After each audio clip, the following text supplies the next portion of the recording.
Hi guys, so we're back with the third part of our Unit 2 review, where we're going to be talking today a little bit about colonial American society, what it was like to live in colonial America. And we'll certainly be hitting some of the high notes here. So we are going to go ahead and flip over to that.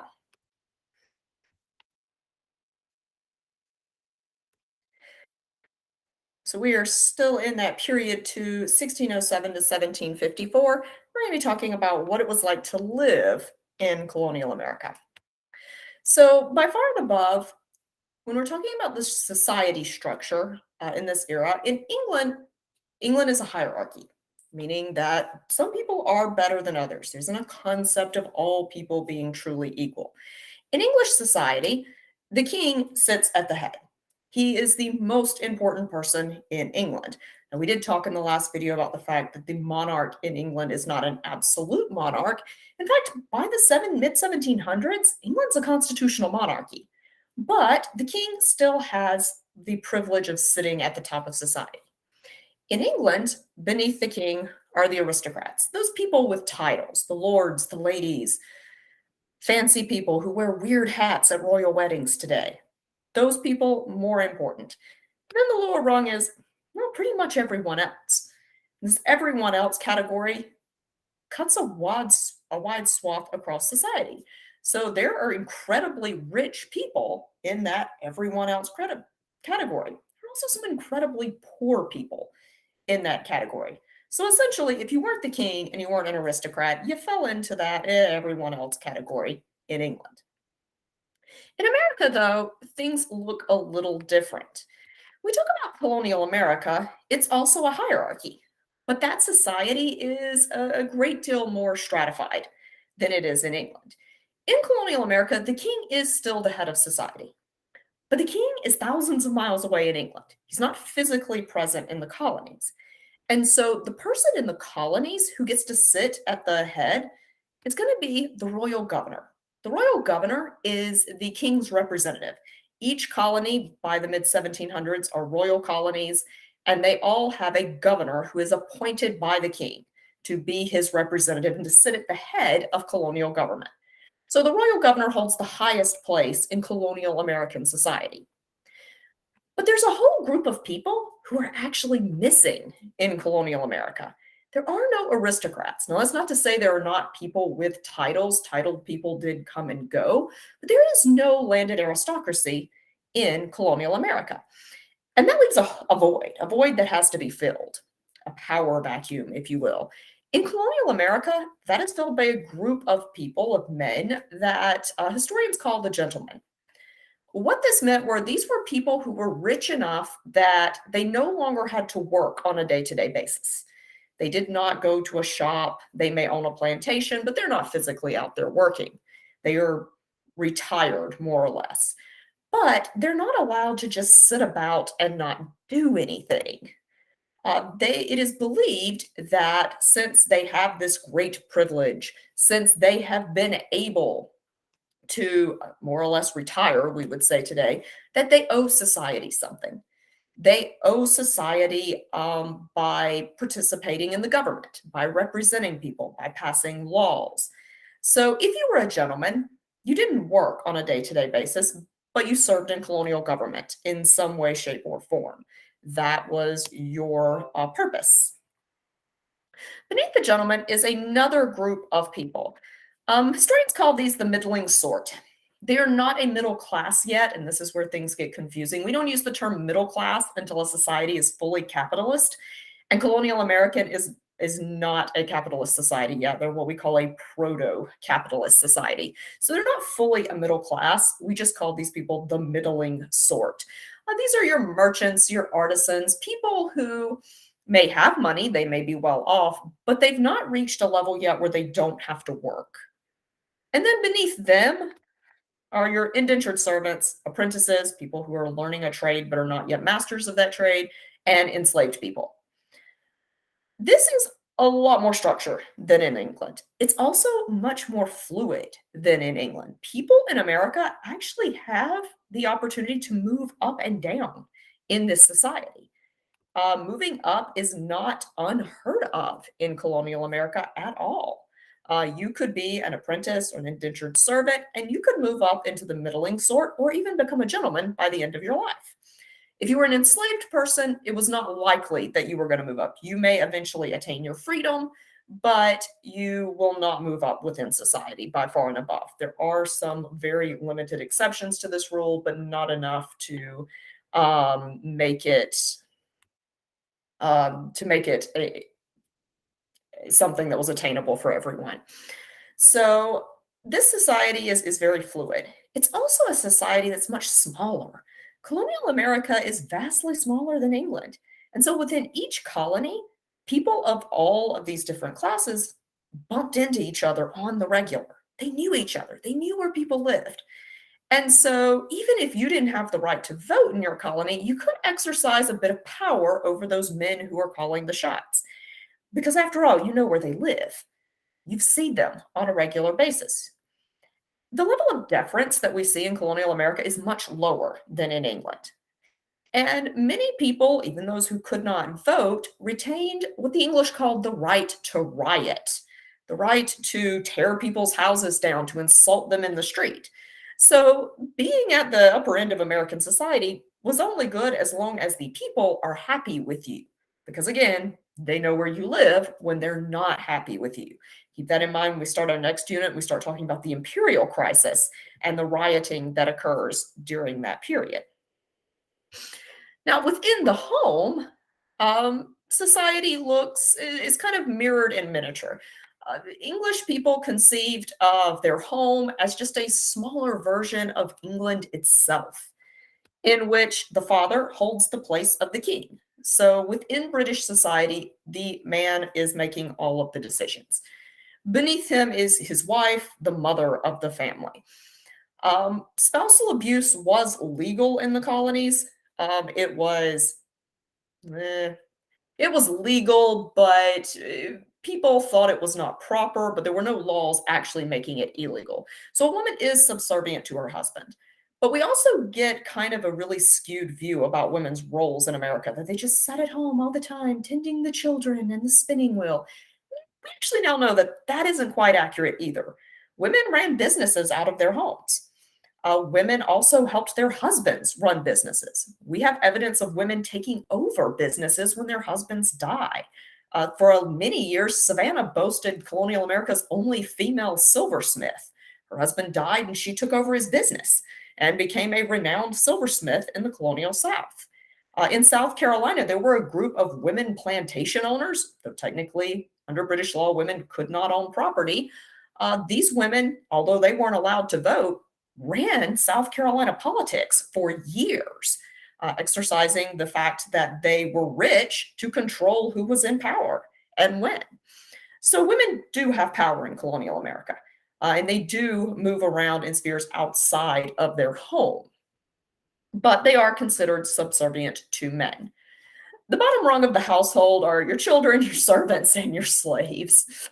Colonial Americans, 18th century Americans, don't have the concept that later Americans will have about children.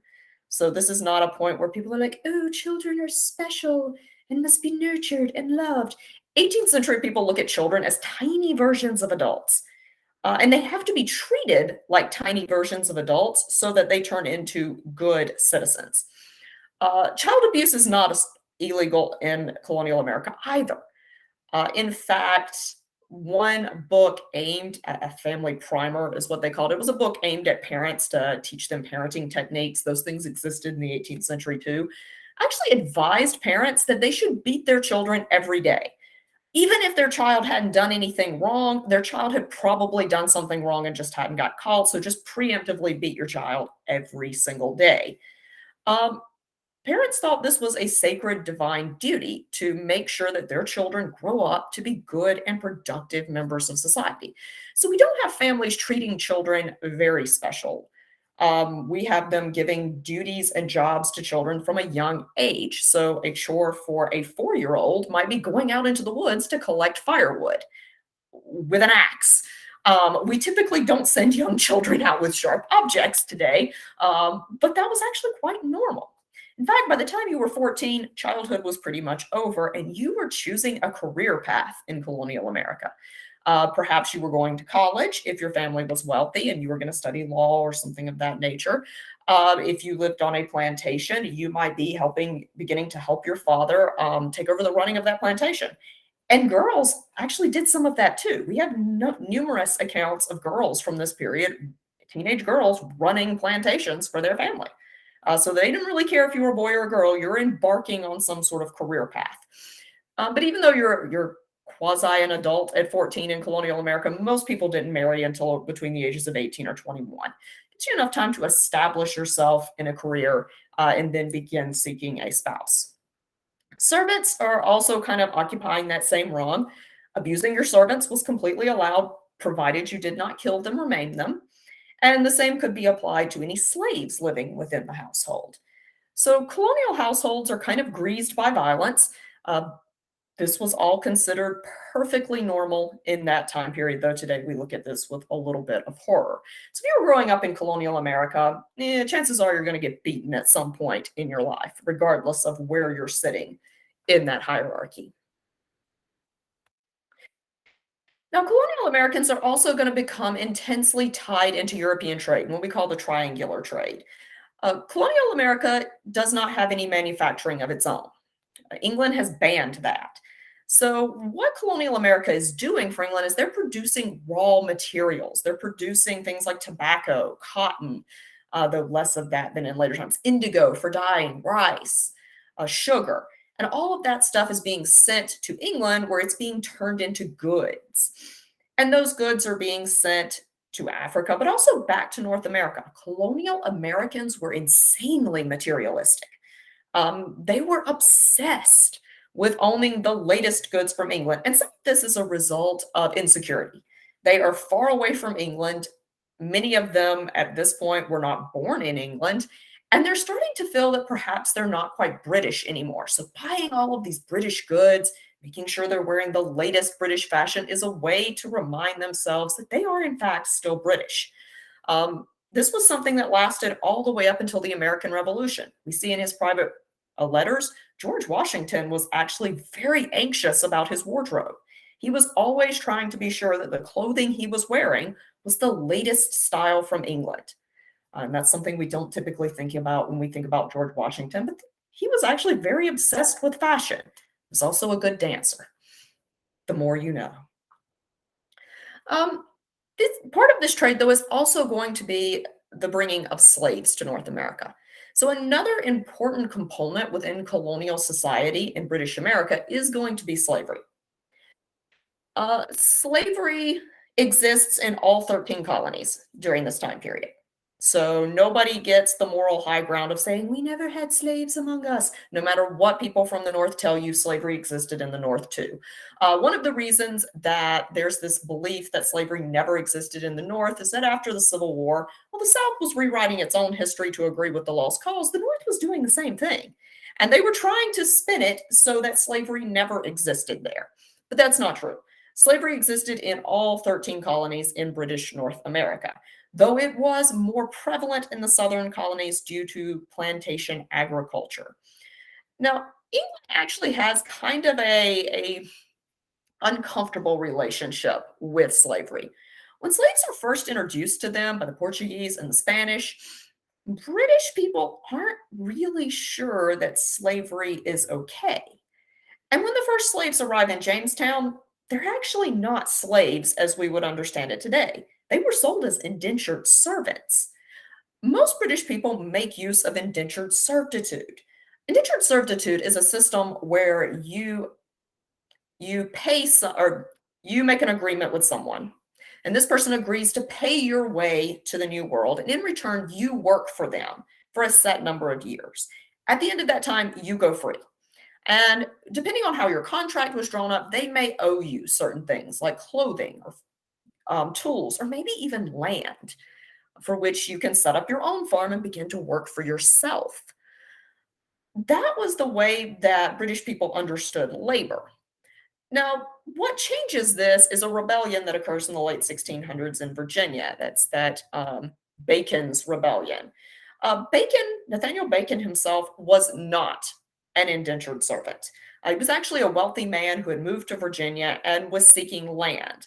The problem is all the good land had been taken up by rich plantation owners. And so the land that was left wasn't good, and the land that was good was being used by Native Americans. Virginia has tons of indentured servants coming over, and now many of them are living long enough to get their freedom. And these people also want land, and they're upset when they can't get it. Bacon taps into this unrest, and he gathers these people to himself to basically ask the governor to kill all the Native Americans in Virginia and take their land. The governor of Virginia, surprisingly, based on what we know about colonial America, said no. And this leads to an uprising, a rebellion that ends in the burning of Jamestown. In the aftermath of this, people in British North America begin to think maybe indentured servitude is not the way to go. Wouldn't it be better if your servants never got their freedom? Wouldn't it be better if they were slaves for life? And so British North America is going to slowly during this time begin to transition away from indentured servitude and more toward African slavery, which is going to be permanent, a permanent condition for the people caught in it. Now, that's not to say that indentured servitude ends entirely. There were still indentured servants in South Carolina and Georgia on the eve of the Revolution. So that institution does not go away entirely, but the vast majority of the workforce in colonial America is going to begin to transition during this period to African slavery, a race-based slavery. And there are some historians that will argue that Bacon's rebellion is not the reason that occurred. It's a reason, but not the only one. But for the purposes of this exam and for the mainstream historical thought, just know that Bacon's rebellion is a major turning point in the way that colonial Americans think about slavery and labor forces in general. There's also another group of people that we have to think about when we think about colonial America too, and that's the Native Americans. There's still Native Americans living in British North America. Native Americans and the British have a bad relationship. In fact, out of all the powers, the European powers that enter North America, the British probably have the worst relationship with Native Americans. And part of that is because of the way they approach Native Americans. When the Spanish come through, the Spanish have this concept that the Native Americans are never going to be as good as them, but they can become a part of Spanish society merely by being baptized into the Catholic Church. So many Native Americans are baptized, whether they know what's going on or not. Like, just imagine you're a Native American, some dude in a weird outfit comes waving a weird wooden cross at you, pours some water on your head, it's like, you're Spanish, and walks away, and you're just like, cool, that happened. No one knows what that was about. But now you have this working relationship with the Spanish. Now it is more of a one-sided relationship, and you are going to be abused periodically. But within Spain, the Catholic Church actually begins to lobby for more fair treatment of the Native Americans and of enslaved people. So you probably don't have as bad a relationship with the Spanish as you would with the English. The French also have a good relationship with the Native Americans. And this is largely because the French were interested in trade. And so they move into Native American communities, adopt their language, adopt their styles of dress and their cultural ways, even marry into Native American groups. They respect your beliefs as a Native American. The British do none of those things. The British read up about Native Americans before they start their settlement, and they decide that the Native Americans are no different than early British people. And this is where we start to see what is sometimes called the myth of the noble savage. So early British thinkers pointed out that ancient Britons were also a tribal people, not dissimilar from what they had read about Native Americans. But when the superior Romans came in, the British people accepted their ways and became civilized. And so British thinkers put out the idea that Native Americans will do the same thing. When the British arrive with their superior culture and ways, Native Americans will see this, and they too will become civilized and they will become basically British. This does not happen, mostly because Native Americans look at British culture and they don't think it's superior at all. They wish to keep their own cultures. And so slowly the British begin to change their perception from Native Americans can become like us and join our society to Native Americans can never be like us, and we need to get them away from us. We need to push them away. Land will only truly be ours when only British people are living on that land. And so you can see where friction is going to occur at this point. Friction also occurs in many of the conflicts that break out between the British and Native Americans during this period, which you can read about in your review guide, all come back to misunderstandings about the ownership of land. Often it is said that Native Americans had no concept of private property ownership prior to being introduced to Europeans. This is an oversimplification almost to the point of being wrong. Native Americans did believe in private property. People owned things that were theirs. They also believed in ownership of land, but not in the way that we or even Europeans in the 16 and 1700s believed in the ownership of land. And this is where it becomes important. Native Americans believed in what we today would call property usership rights. So they believed that the use of the land could be controlled by a certain tribe, nation, or clan. So, for instance, my tribe might be farming this land, but I may not own the right to take wood from the forest nearby or to hunt on that land. That right may belong to another clan or tribe in the area.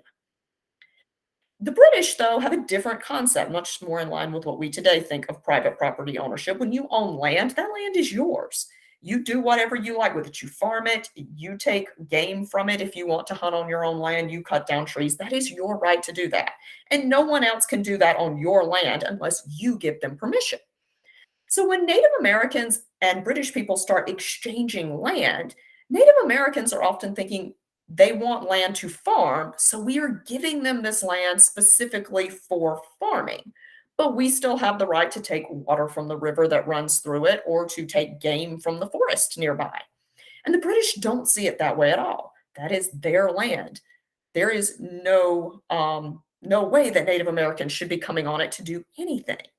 So really, it's not that Native Americans don't believe in land ownership, it's that they don't understand someone owning all the rights to exclusively use that land for themselves, because that's not how Native Americans understood property rights. And that's going to be a major, major bone of contention between Europeans and Native Americans, particularly the English and Native Americans. The British will continue over time to negotiate treaties with Native Americans, mostly to get their land and push them further and further west.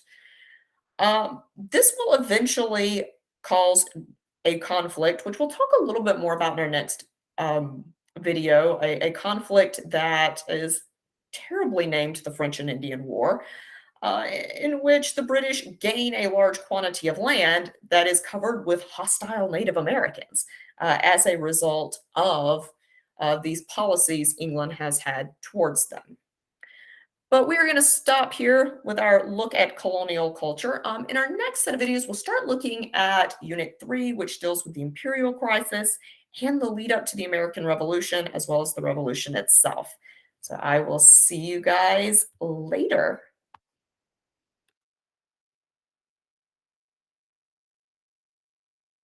Well, I say I am.